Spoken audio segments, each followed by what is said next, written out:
যুক্তরাষ্ট্র ও ইরানের মধ্যকার শান্তি আলোচনা হঠাৎ থমকে যাওয়ায় বিশ্ববাজারে আবার বাড়তে শুরু করেছে জ্বালানি তেলের দাম। গত সপ্তাহে শেষে ওয়াশিংটন ও তেহরানের মধ্যে দ্বিতীয় দফার যুদ্ধবিরতি আলোচনার আশা ভেস্তে গেলে এক ধাক্কায় 2% বেশি বৃদ্ধি পায় ব্রেন্ট ক্রুডের দাম।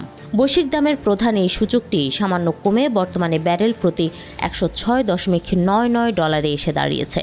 তবে এই ভূরাজনৈতিক অচলাবস্থার মধ্যেও জাপানের নিক্কেই 225 এবং দক্ষিণ কোরিয়ার কসপি সূচকের উত্থানের মধ্য দিয়ে এশিয়ার শেয়ার বাজারগুলো বেশ চাঙ্গাভাবেই লেনদেন শুরু করেছে 27 এপ্রিল। মূলত কূটনৈতিক অচলাবস্থা এবং হরমুজ প্রণালীতে তৈরি হওয়া স্থবিরতাই তেলের এই মূল্য বৃদ্ধির প্রধান কারণ।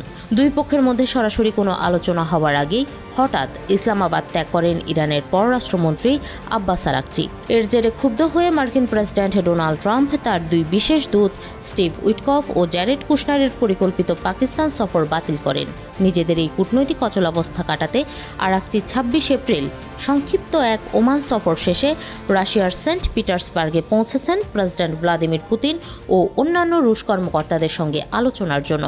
এর আগে গত সপ্তাহে ট্রাম্প 2 সপ্তাহের যুদ্ধবিরতি চুক্তির মেয়াদ বাড়ানোর ঘোষণা দিলেও যুদ্ধ অবসানের কোনো নির্দিষ্ট সময়সীমা তিনি উল্লেখ করেননি।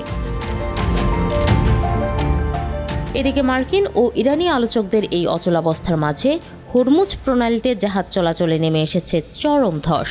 বাণিজ্যিক জাহাজের ওপর তেহরানের অব্যাহত হুমকির কারণে বিশ্বের তেল ও প্রাকৃতিক গ্যাসের বড় একটি অংশের সরবরাহ কার্যত পঙ্গু হয়ে পড়েছে।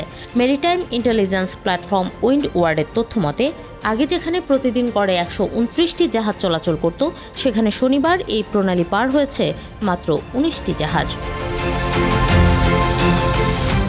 এরই মাঝে যুক্ত হয়েছে মার্কিন নৌ অবরোধের মারাত্মক প্রভাব।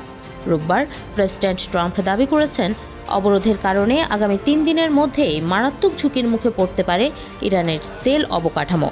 অবরুদ্ধ থাকার কারণে জাহাজে তেল তুলতে না পারায় পাইপলাইনের ভেতরে জমে থাকা তেলের অতিরিক্ত চাপে যে কোনো সময় ভয়াবহ বিস্ফোরণ ঘটতে পারে বলে তিনি ফক্স নিউজকে দেওয়া এক সাক্ষাৎকারে সতর্ক করেছেন। জ্বালানি বিশেষজ্ঞরাও এই উৎপাদন বন্ধের শঙ্কার সঙ্গে একমত পোষণ করেছেন। তারা বলছেন, উৎপাদিত তেল সংরক্ষণের জায়গা দ্রুত শেষ হয়ে আসায় শিগগিরই নিজেদের তেল ক্ষেত্রগুলো বন্ধ করতে বাধ্য হতে পারে ইরান। সাময়িক সমাধান হিসেবে ভাসমান জাহাজে তেল জমা রাখলেও আগামী সপ্তাহের মধ্যেই তা কানায় কানায় পূর্ণ হয়ে যাওয়ার আশঙ্কা রয়েছে। একবার উৎপাদন বন্ধ হলে তেলক্ষেত্রগুলোর যে দীর্ঘমেয়াদী ক্ষতি হবে তা সারিয়ে তোলা প্রায় অসম্ভব। একদিকে হরমুজ প্রণালীতে সরবরাহের ভয়াবহ ঘাটতি, অন্যদিকে অবরোধের জেরে ইরানের উৎপাদন বন্ধের এই দ্বিমুখী শঙ্কা, সব মিলিয়েই মূলত বিশ্ববাজারে আবার উত্তপ্ত হয়ে উঠেছে জ্বালানি তেলের দাম।